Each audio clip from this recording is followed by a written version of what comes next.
अस्सलाम वालेकुम किसान भाइयों। उम्मीद है आप सब खैरियत से होंगे। सदा मुस्कुराते रहें, आबाद रहें, खुश रहें और मुझे भी दुआओं में याद रखिएगा। अक्सर मेरे किसान भाई जो है उनकी गाय या भैंस जो है वो हीट में नहीं आती है या हीट में आकर वो ठहरती नहीं है। हीट में आ गई, आपने सांड से या बैल से आपने उसकी क्रॉस करवा दिया या किसी डॉक्टर साहब से आपने उसकी एआई करवा दी, उसको बीज रखवा दिया, लेकिन उसके बावजूद भी आपका जानवर नहीं ठहर रहा, तो इसके क्या वजह हो सकती है? क्या सिर्फ वजह आपकी गाय के अंदर है या वजह उस डॉक्टर साहब के सीमन के अंदर है या वजह उस जो सांड है या बैल है उसके अंदर है? तो ये आपको कैसे पता चलेगा? तो मैं आज अपने किसान भाइयों को कुछ पॉइंट्स बताऊंगा जिनके जरिए उनको पता चल जाएगा कि हमारी गाय या भैंस जो है वो बिल्कुल ठीक है, उसके बच्चेदानी के अंदर कोई मसला नहीं है और मसला जो है वो सिर्फ या तो सीमन के अंदर है या उस सांड या बैल के अंदर है जिससे आप करवास करवा रहे हैं। तो ये 6 से 7 पॉइंट है, गौर से सुनिएगा, फायदा होगा। अच्छा, पहला पॉइंट, आपने ये देखना है कि क्या आपकी गाय या भैंस जो है वो पूरे 21 दिन बाद हीट में आ रही है या नहीं आ रही। अगर आपकी गाय या भैंस जो है वो पूरे 21 दिन बाद हीट में आ जाती है तो इससे साबित होता है कि आपकी गाय या भैंस के अंदर मसला नहीं है। अच्छा, इसमें ये बात भी ज़हन में रखिएगा कि एक दिन कम या एक दिन ज्यादा भी हो सकता है। मतलब कि वो 22वें दिन भी हीट में आ सकती है या 20वें दिन भी हीट में आ सकती है। अच्छा, नंबर 2 पॉइंट, जब आपकी गाय या भैंस हीट का जो दौरानिया होता है वो जो 21 दिन होता है उसमें आपने गौर करना है क्या 21 दिन के दौरान आपकी गाय या भैंस ने कुछ तारें डाली हैं या कुछ मवाद पीछे से खारिज किया है। जो 20-21 दिन का दौरानिया है हीट में आने का, उस दौरान की मैं बात कर रहा हूं।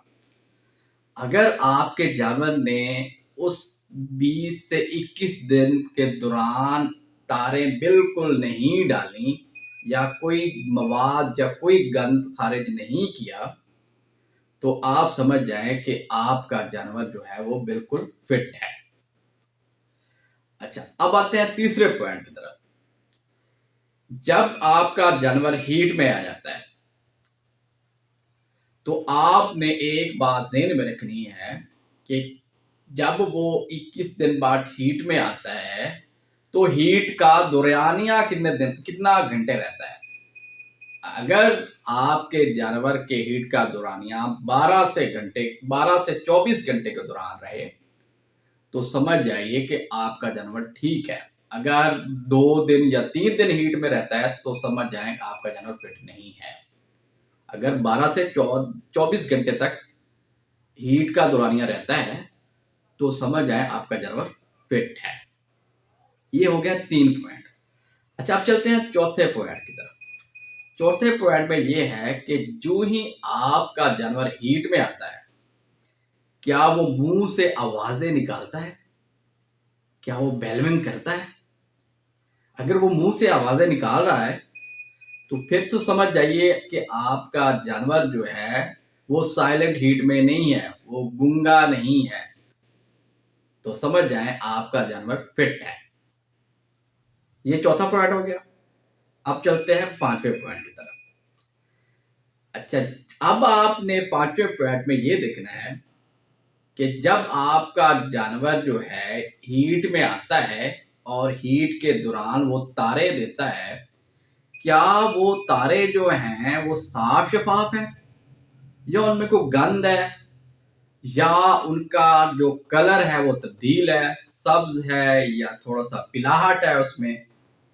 अगर आपके जानवर की जो तारे हैं वो बिल्कुल साफ शफाफ है तो समझ जाइए आपके जानवर के अंदर कोई मसला नहीं है।